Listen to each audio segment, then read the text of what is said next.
Going for boost. Well, I think going for boost, if you're a boost merchant, like someone like AJ or someone, you go for boost.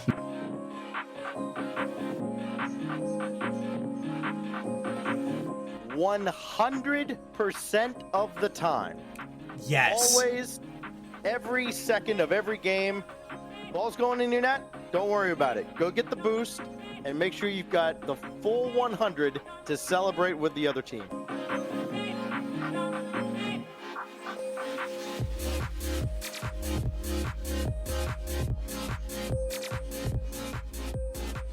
Oh God. Never. Yeah, never. Always go for ball. Yeah. Number one rule of Rocket League.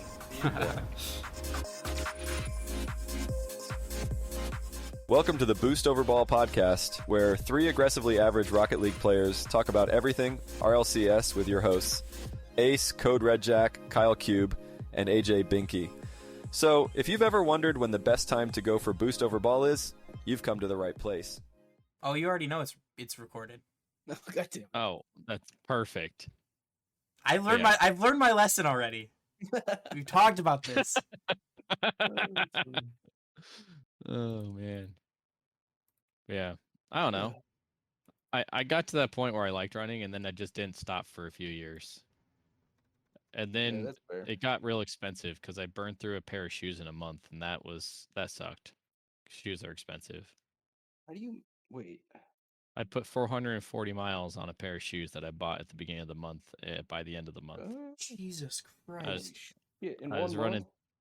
was running 13 miles a day, and then I topped it off with a 52-mile run. I mean, a day. Damn. Like, there was no break. There was no, like, run 5 days, take 2 days off. I was literally every single day, no breaks.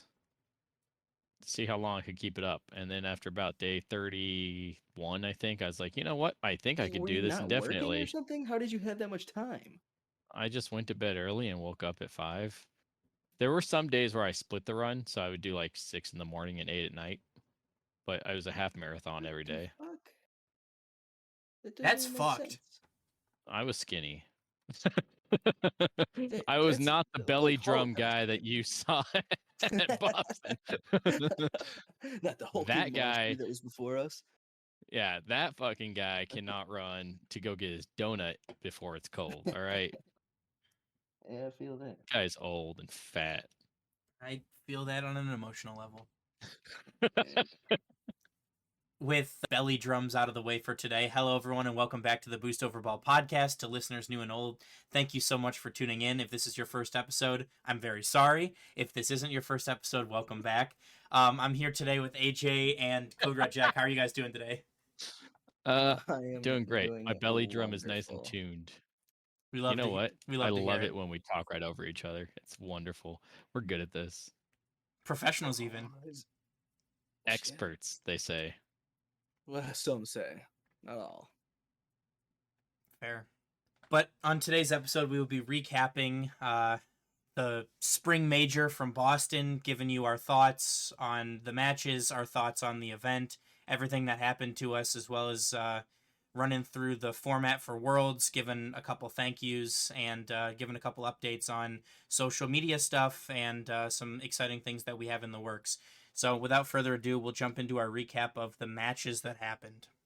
All right. Well, starting off with our round 1, since you guys like listening to me suffer through this, we had Team Vitality and Elevate, with Vitality taking 3-1. Complexity Liquid, that went to Game 5. It was a very good series to watch, with Complexity winning in Game 5. BDS, Gen G. BDS just trounced Gen G, taking them 3-1. Crew versus Rule 1. Rule 1 wins 3-1. Power and Space Station Gaming. Space Station takes it 3-1. Carmine Corp and Ground Zero. This was one that we talked about before. It made no sense that it was even this close, but Carmine Corp had to do a reverse sweep to win that one in Game 5. Furia Moist. Moist takes Furia 3-1. Then Optic and Ninjas in Pajamas. Optic goes 3-1. Oh yeah. All right, let's talk about this round first. Upper bracket round 1. What surprises do we have here? Because I feel like there was a lot. Well, I mean, nobody thought Carmine Corp was gonna almost lose to Ground Zero. Right. So this one, like, game 2 overtime, 2.5 minutes, and Ground Zero manages to get it. But apart from that, like, the next 3 games were dominant. Like, Carmine Corp just absolutely destroyed them. So, like, Oh, they woke up. Yeah. yeah, they woke up, like, as soon as overtime in game 2 started, as far as I'm concerned. I mean, Ground Zero only managed 1 goal All right. Well, in games 3, 4, and 5. Like 1 total, and it was in game 5. Yeah, exactly. Yeah. Like, it was stomping. Were they playing Alright. KBM for the first 2 or something, just to mean, show off? Yeah, either that or, like, without monitors. Oh no, we could see their monitors. They had monitors. Well, Maybe they we just couldn't weren't see their turned monitors on. that on. day. That's a good point. Yeah, we weren't in there that day. Could have been anything going on. This is true. That's true. For me, there's no sweeps in upper bracket round 1. That's a little bit surprising to me. Like Ninjas in Pajamas, Furia, Power, Gen G, Elevate, even all taking at least 1 game off of their opponent, especially Elevate, right? Taking a game off Vitality, taking another game to overtime. I mean, that's a far cry from where they were at the last major that they were at in the winter with, not even taking a single game. But, they had a 4-minute, 30-second overtime that they won in game 2 and, lost an overtime in game 3. So, I mean, good showing from them, but really shows the field is a little bit more evenly matched than maybe originally thought, with, Crew taking 1, Power taking 1, and Furia taking 1, like I said. Yeah. And so, not to rub this in even further, I'm going to talk more about the Rule 1 Crew game, the Rule 1 Crew matchup. I don't know why you would 3 bring of that up. Well, it's going to be irrelevant to previous conversations we've had about it, fortunately for you. 3 of the 4 games played went into overtime. So this one, I feel like, could have gone either way extremely easily. But Rule 1 happened to, get the 3-1 victory over Crew. So that was kind Well, of surprising to me. What I mean, this is not going to be a surprise to anybody who listens to our podcast. We've gone through all of this before in our daily coverage of the event, but that became like the brand of Rule 1 throughout this entire event is overtimes in like basically every match they went to overtime, to an extent that they were part of the new record, as opposed to they're part of the new world record against Vitality. But I didn't realize that the day before they went to 7-minute overtime against who was it? Was it Moist? Rule 1 was just overtime city. Those boys just like playing this game. Yeah, I mean, they had Looks like 4 9 straight overtimes. 4 straight games that went to overtime. Yeah, that's crazy. Oh no, they had 12 overtimes this tournament. Yeah, that's insane. Out of how many matches? Oh, Anyone want to 2, math 3, that? 4, 5, 6. 4, 9, 13, 19, 23. Over half of their matches were overtime games. That is crazy. Good work, Rule 1. I think that just shows that they got ice in their veins. No kidding. That was something.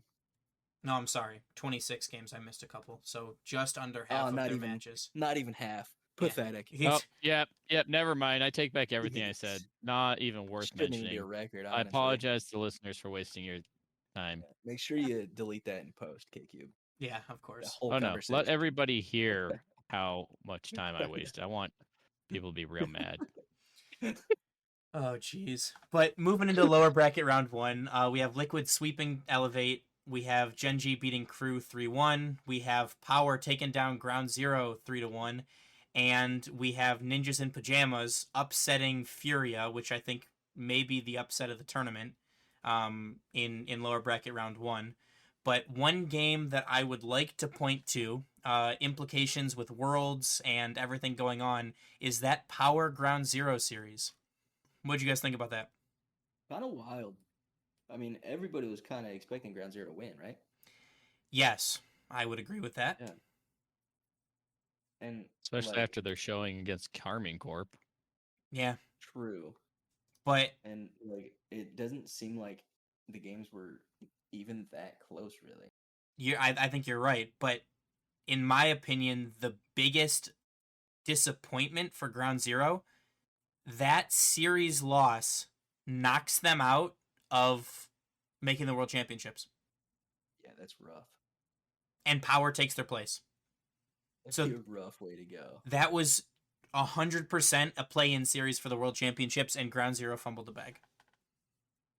After performing, very well for the, the past two splits, they did not show up against Power, and it showed, and Power edges out Ground Zero by 4 points, the same 4 points that Ground Zero would have gotten had they advanced, and they lose their world wildcard spot because of it. I think Ground Zero should have just beat Carmine. That Yeah. made it easier for everybody. It certainly would have. Except for Carmine, maybe, but they're already in, so who cares? That would have been. I cannot even imagine what would have happened for the rest of the tournament if that happened. I mean, there's a couple crazy points of bracket. this tournament that I'm just like, if one thing had changed, it would have been so much different. I mean, this is honestly the tournament of like firsts, in that, you had the first time NA didn't make the top 4. You had the first time that Mina secured a third slot Yeah. for Worlds. The first time you almost saw AJ cry in public when V1 got edged out by Mina. It was fantastic. True. Yeah. But speaking of things that almost were, in upper bracket quarterfinals, we have, I'll start from, the other side this time, because the one I want to talk about I'll do last. We have Moist Esports beating Optic Gaming 3-1. We have Carmine Corp beating Space Station 3-1. We have Team BDS sweeping Rule 1. And we have Team Vitality taking down Complexity 3-2 at Champions Field overtime. So one of the things that the casters and the commentators really wanted to talk about was how different this tournament could have been if Complexity win that game in overtime. Well, wasn't it a completely just shanked open net shot too? Yeah, AJG remember had the correct. opportunity to score, I believe in game 4 to end the series in 4, and he missed, and Vitality were able to capitalize 3 seconds into overtime. But, Someone check that kid's bank account. yeah, no Just kidding. saying.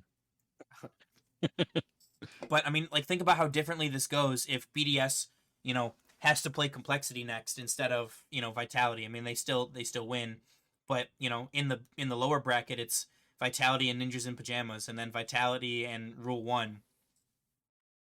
Right? So maybe V1 gets their world spot if AJG scores that open net. Oh, I think for sure. V1 stays in Worlds. I think Vitality still makes the run all the way through lowers to win it, but it definitely does shake up a lot of different other things. The world record overtime probably wouldn't have happened. Yeah, that's true. Yeah, I was rooting for Complexity that match.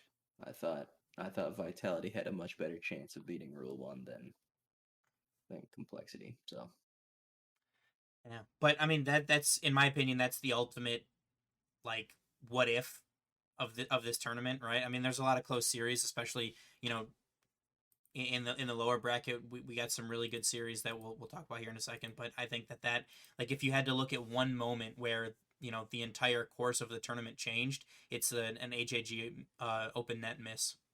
it's so rough. Yeah, 'cause people are going to be talking about this, right? Because, like, that's Complexity's opportunity to make upper bracket semis and at least make lower bracket quarterfinals, right? Give themselves a better opportunity at top 4, but top 6 for sure. Yeah. And instead they go out in lower bracket round 3 to Rule 1. And it's unfortunate for AJG. He's a fantastic player, but this is what's going to be talked about for a while until he does something to change the fate of Complexity. I'm so glad I'm not a pro. Yeah. But also to That's everyone what I who tell myself to everyone every that time I lose a diamond. yeah. To everyone else who isn't a pro though, everybody misses open nets, even the pros. True. Yep. You just be fortunate that you don't do it on a world stage. Or I guess, yeah, this is technically a world stage, right? It was international. Yeah, international major, 200,000 people watching. Yeah, no thanks. No thanks. But AJ, you wanna hit him with the lower bracket round 2 results? Yeah, low bracket round 2. We got Optic losing to Team Liquid 3-2. Gen G taking down Space Station 3-2. Rule 1 taking down Power 3-2, and Complexity beating Ninjas in Pajamas 3-1. A lot of game So fives there. many champion fields. Yeah. A lot of them. Yeah, if they were trying to speed run the upper bracket, they were definitely not trying to do that in the lowers. Well, this was Also- also the first day of actually spectating, and it went on. Yeah. I was almost done with Rocket League by the end of that day, and then we went to that cafe and played more. So I don't know. Maybe I wasn't. The Rule 1 Power. What happened here? Like, Rule 1 should theoretically easily win this, right?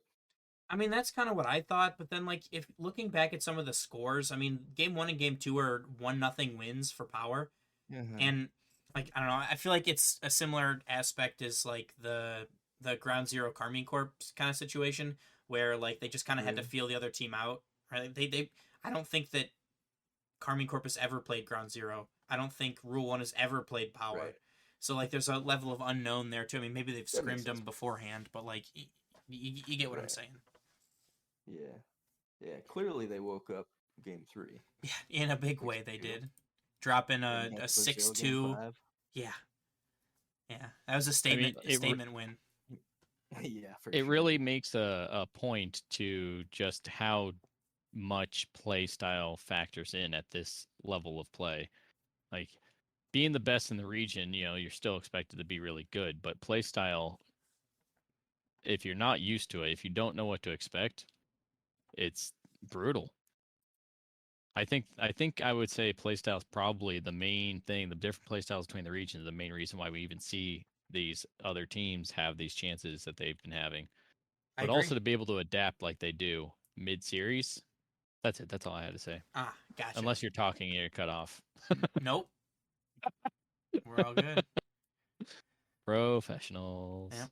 But that being said, lower bracket round 3, we have Gen G taking down Team Liquid in game 5, 3-2, and we have Rule 1 taking out Complexity 3-1. I mean, really, the biggest surprise for me was Gen G taking down Liquid.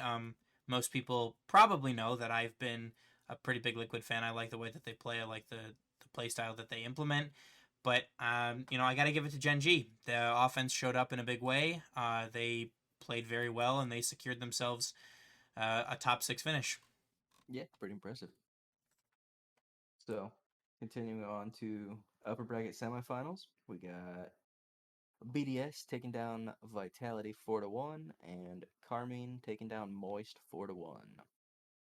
Might I also mention that this is the first time Vitality has ever been dropped to lower brackets this split since they've picked up Zen.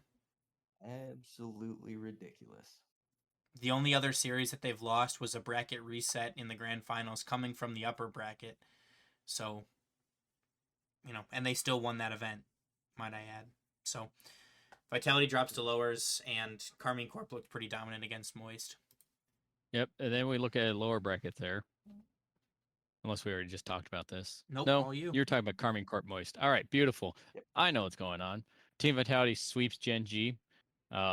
That was hard to watch, being a fan of Gen G. They just weren't there. And in sweeping them, they finalized the no NA in the top 4 historic moment for everybody to see. And then Rule 1 beats Moist, which, again, nobody saw that. It was 4-2. Rule 1 was just looking so good. I mean, then I think in that beating, with them beating Moist, that was the game where they also secured the spot for Mina, right? Yeah. So with It that win, was. Rule 1 eliminates Version 1 from Worlds contention and also grabs a 3rd spot for Mina, which was taken by Twisted Minds. I just want to point out, actually, now I'm looking at this. The 3 matches, these were the back-to-back matches we watched, right? So it was Team Vitality versus Gen G, sweep. That made history. No more NA in top 4. Then you have Rule 1 and Moist. Rule 1 wins, makes history. Now we have a third MENA team. The very next match that played was Vitality and Rule 1, where we made history again with the longest overtime ever. It was most. I think by the time I was done with that, I was ready to nap. Yeah, I mean, longest overtime in history, most shots in a game in history, most overtime matches in a tournament, all going down in. I mean, I don't know about you guys, but what I consider to be the closest sweep I've ever seen. Oh, 100%. I was gonna make a joke about how Rule 1 got swept and how it wasn't even close and whatnot, but you kind of already beat me to it. So I mean, yeah, all 1-goal Was it games 3 except overtimes? for minute 15 in game Absolutely 1, ridiculous. 50 seconds in game 2, 12 minutes and 2 seconds in game 3, and then a 3-1 loss in game 4 after a timeout. But I mean, I like those 3 overtime games could go either way, right? So you could very easily be talking about, going into game 5 being 3-1 Rule 1. So it's just Yep. the margins are so tight, and Vitality did everything that they needed to do to win, putting up, I think, 32 shots in game 3, and Rule 1 with 29 saves. So really good shooting percentage from, Vitality, 12 saves from Rawas. What an incredible series. Yeah, definitely the closest sweep I can remember. Yep. And I mentioned it when we talked about it the day of. It wasn't like Vitality was putting on just easy to save shots. These were like shots from angles I don't think were even possible that they were saving. Rule 1 just played absolutely out of their minds for 12 minutes. Yeah, that's a 0-0 game for 17 minutes. Yeah, that's unbelievable. But that performance, along with an incredible tournament defensive performance from Rawas, earns him the Spring Major Defensive MVP award. I can't say enough good things about how well Rawas played defensively, how many saves he had. 12 alone in that one game in game 3 against Vitality. But, a great performance from Rule 1. I cannot say enough good things about how well they played defensively. They just are so stout. They don't panic. There's no double commits. They don't use excess boost. They rotate through their turns. They keep possession, and they just are able to withstand a tremendous amount of pressure, as shown by Vitality. Yeah, I watching mean- them on defense was absolutely insane. It was so much fun.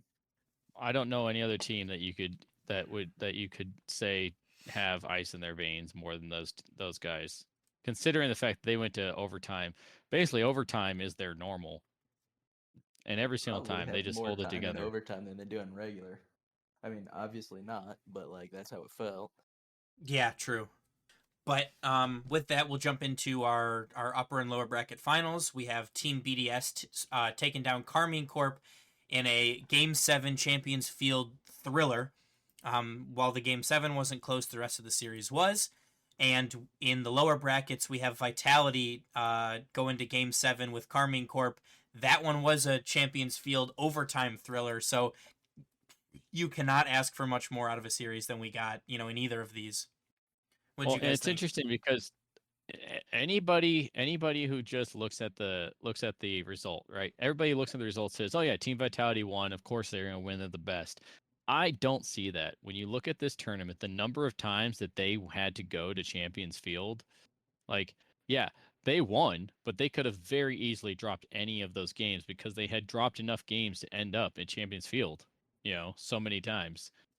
It's absolutely incredible. And besides, the fact that Karmine Corp was able to take them to Game 7, Vitality's rested, right? They've had the entire Team BDS versus Karmine Corp series to sit and rest, and Karmine Corp's going straight into it after their Game 7 with BDS, and they still take Vitality to 7. Karmine Corp, I have a feeling that we're going to see, they're gonna workshop, they're gonna practice. I have a feeling that we're going to see them take probably a series off of Vitality in Worlds if they end up matching up.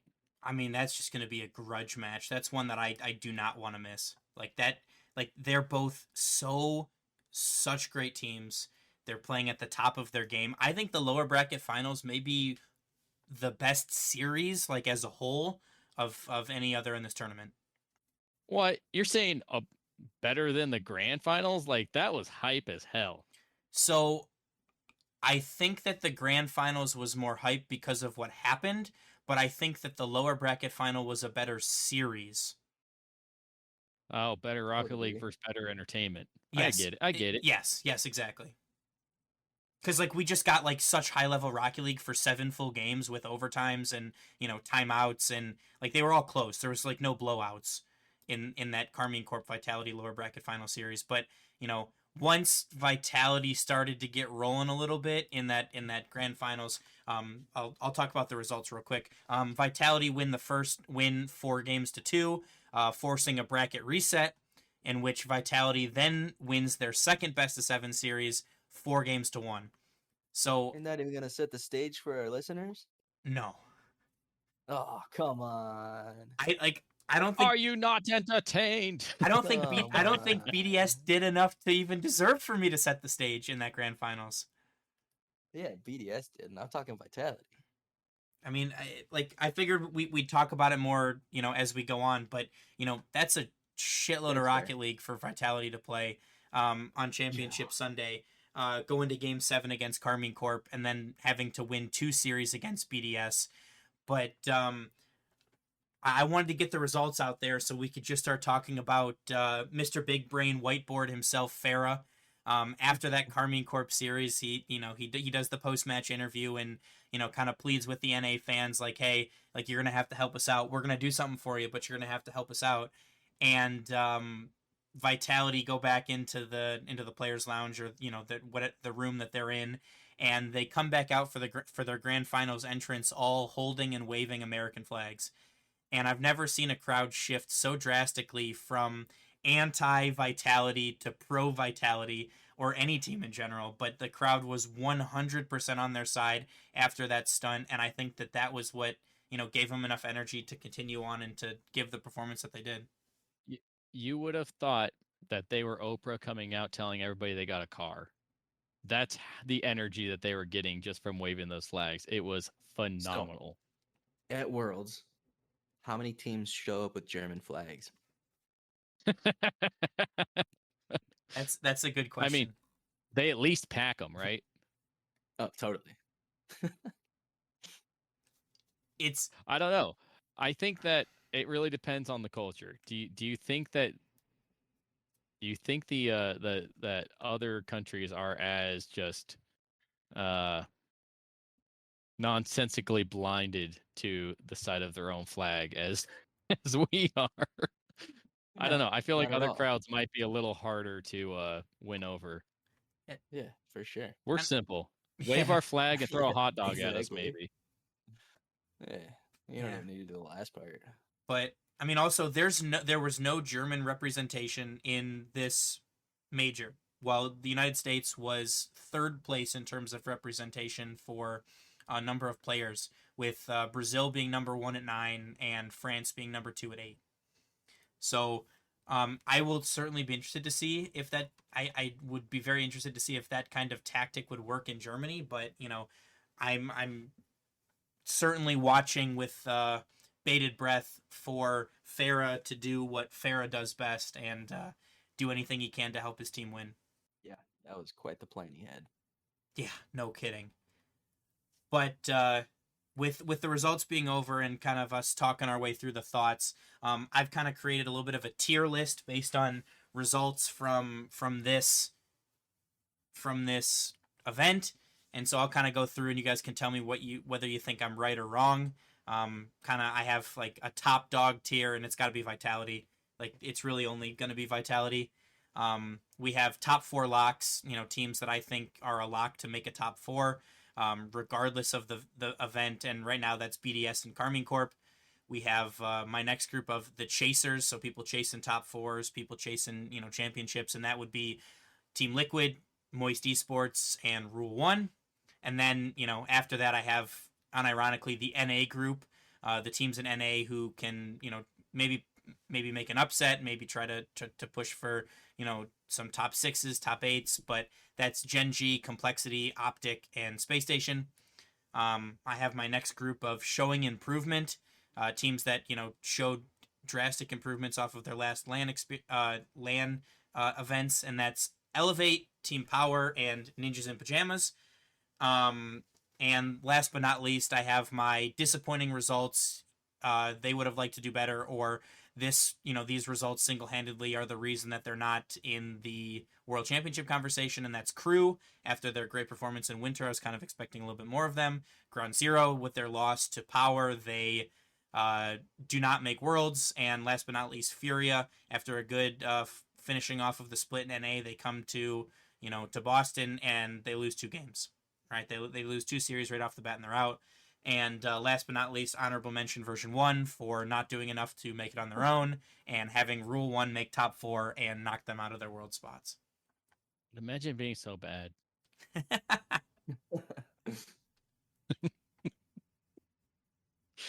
Oh, it hurts. It hurts to know that like NA's in its own category of like Trash.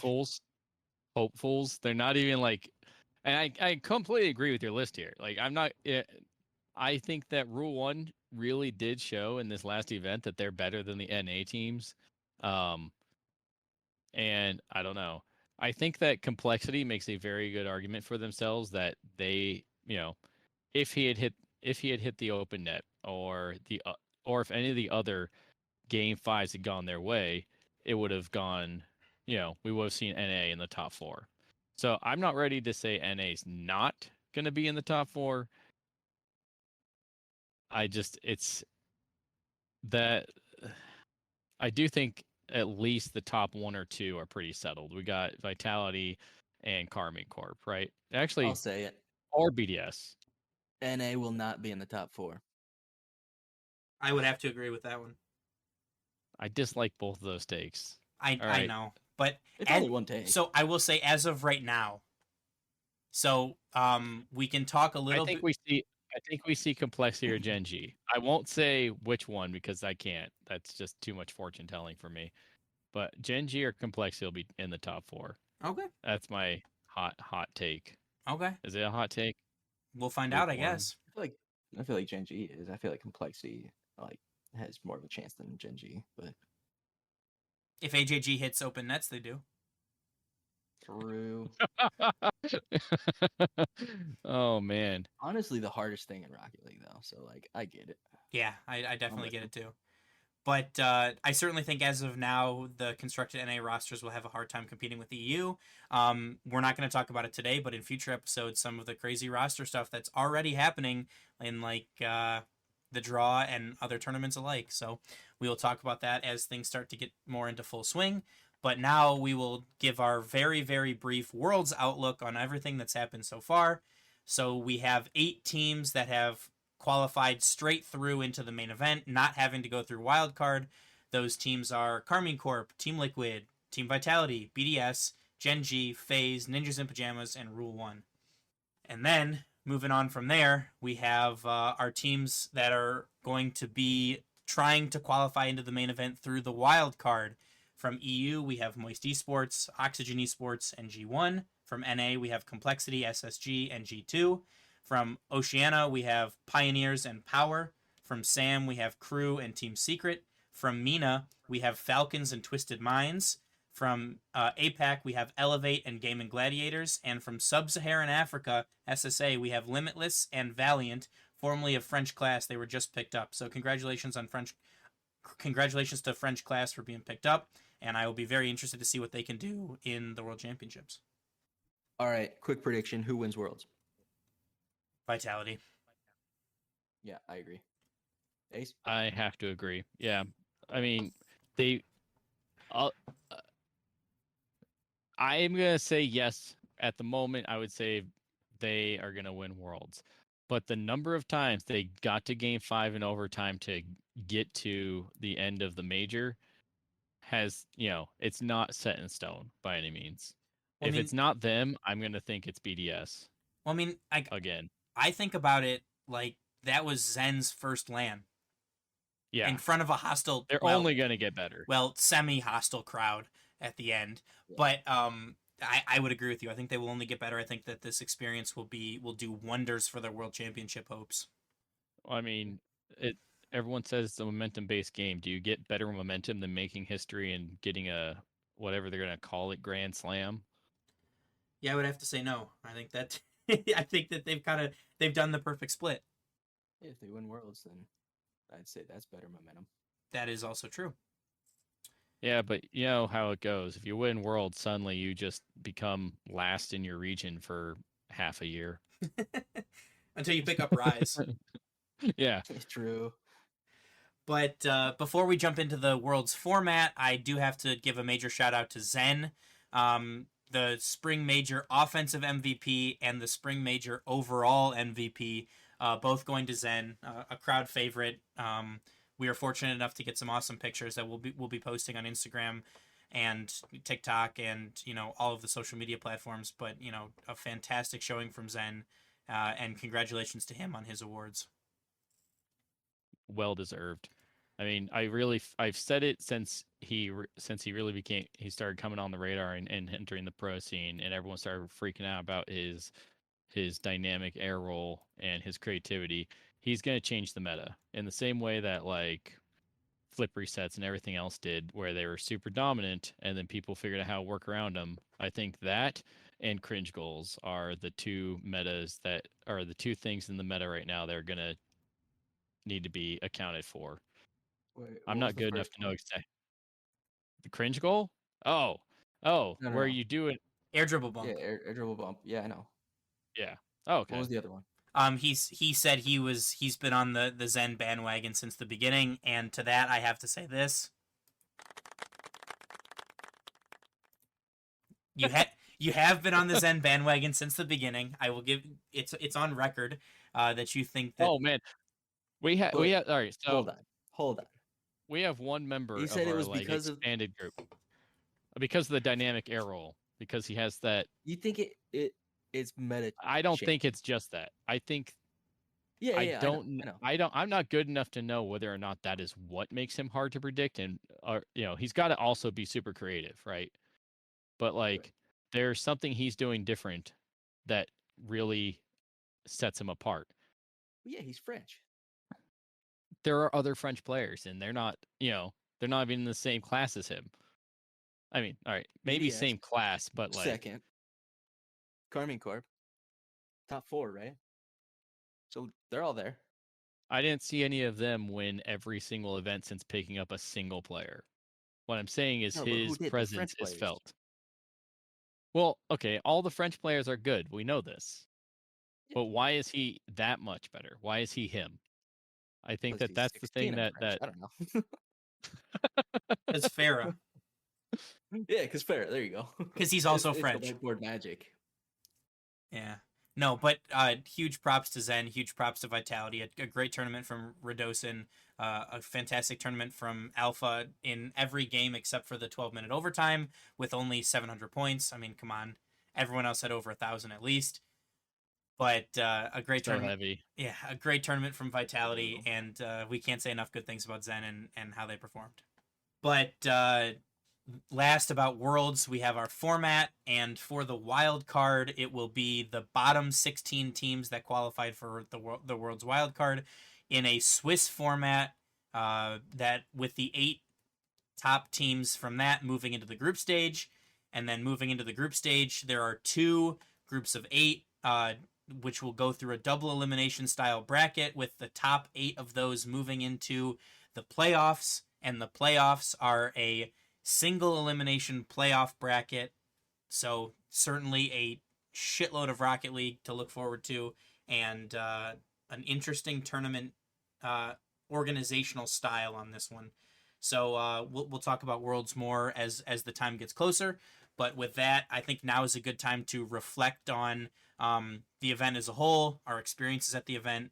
So Ace, why don't you get us started? What did you think of the event? What were some of your more memorable moments? And what else do you want to talk about? Anything else you want to talk about the major?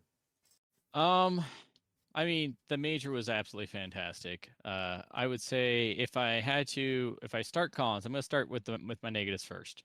I still don't understand why the round 2 games that were all played one by one on a single stream were closed to spectators. On Friday, you're talking Before about. that, You're talking about the Friday matches. yeah. Before that, sure, it's hard to watch 2 sets of games going on at the same time, and I can understand that. But like, I'm a little disappointed that we didn't get more Rocket League time, right? I mean, it's got to be cost, right? It's gotta be, yeah, it's gotta be cost. It's gotta be cost of renting out the event and then paying for the concession people and all that other stuff, right? Yeah. For sure. It's gotta be something related to that.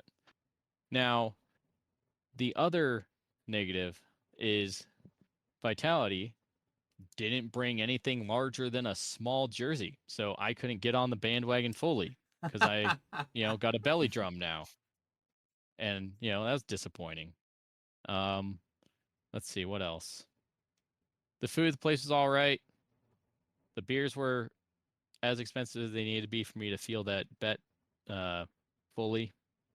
Hell yeah. And then pros. I mean, I just look at the bracket. It was amazing Rocket League all the way through, and we had time after time after time going to Champions Field. Very close games, very tense games. And some of the best moments of the weekend were stuff like where we had Karma in the booth with us watching that 12-minute game and hearing like her pro perspective of how the game's going is just incredible. It's going to be a memory I'll keep for a long time. What about you guys? I feel like I've been talking a lot. AJ, what do you got? My favorite part of this event was after the finals when they had the trophy and like the one person had it and they would walk around and lift it up and the whole crowd would cheer. That was so cool. It was so much fun. And then just go around to like different corners and different sides of the stage and do it, and like the crowd over there would cheer. It was fantastic. I loved it. Oh man. Let's see what else. Community. Just like seeing the whole community together, like the old farts had that watch party. It was super fun. Just seeing everybody love Rocket League. Doesn't get better. No, it doesn't, and that's always one of my favorite and biggest takeaways from any in-person event that I've been to, and this being the third, right, the Winter Major and Worlds in Dallas. But there's all of the people that are there because they love watching and playing Rocket League. So it's cool to be around that many people, like-minded people who are interested in that. In addition, the interview space was a lot better than in San Diego, because that was a convention center and this is an arena, and so the arena has that stuff built in already.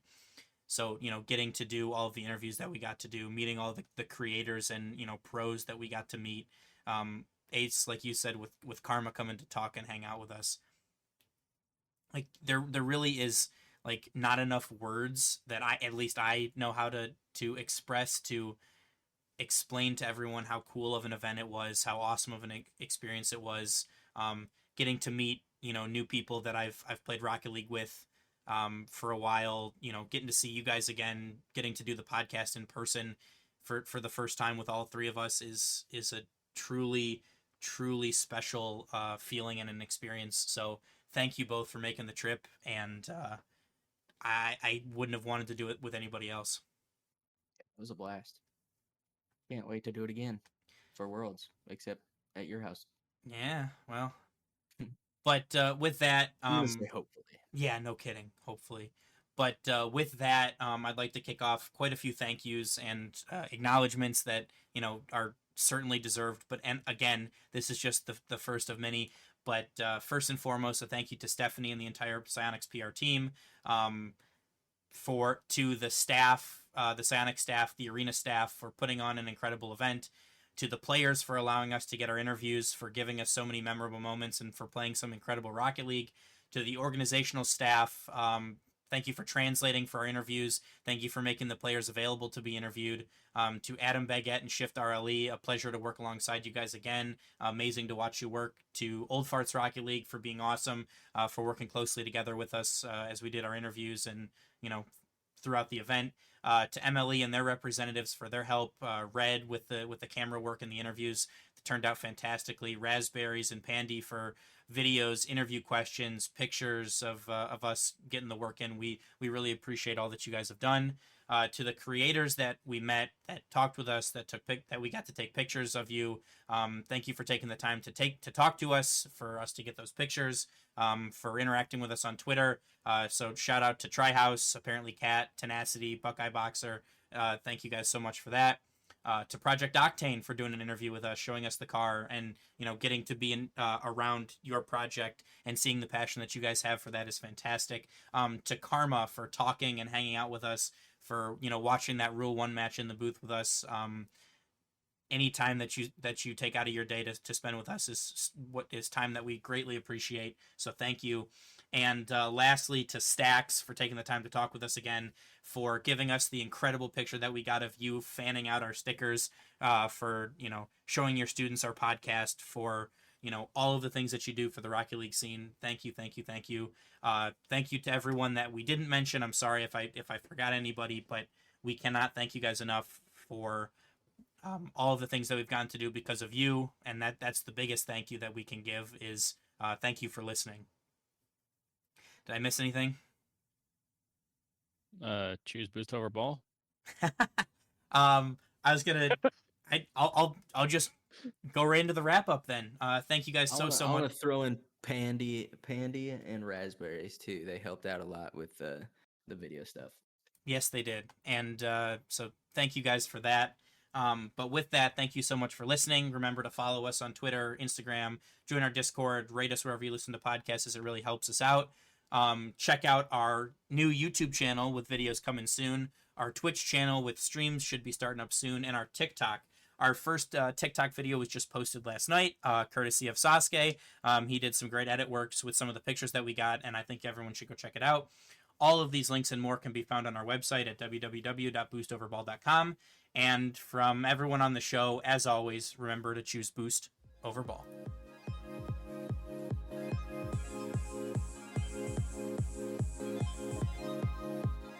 Thank you for listening to the Boost Over Ball podcast. Make sure to check out our website, www.boostoverball.com, and rate us wherever you listen to podcasts.